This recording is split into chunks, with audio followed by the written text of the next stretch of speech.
Sa mundo ng boxing ngayon, tila naging kasanayan na ang mga exhibition matches. Mga labanang kunwari ay seryoso, pero sa dulo ay yakapan at tawanan lang dahil walang opisyal na talo o panalo. Maliban lang dito. Pero para kay Manny Pacquiao, ang boxing ay hindi isang laro ng kunwari. Ayon sa pahayag ni Sean Gibbons, naging malinaw ang alok ng kampo ni Floyd Mayweather Jr. Isang exhibition match para sa mabilis na pera at walang pressure. Ngunit ang sagot ng pambansang kamao, isang matunog na hindi.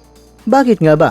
Dahil ang dugo ni Manny Pacquiao ay dugo ng isang tunay na kampiyon. Hindi siya aakyat ng ring para lamang mangaliw o mag-sparring sa harap ng kamera.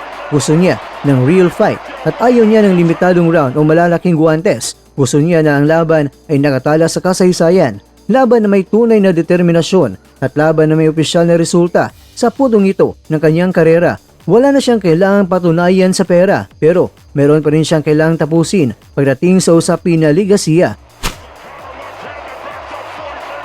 Ang pagtanggi sa exhibition ay isang deklarasyon na ang Pacman ay hindi pa tapos mananalasa.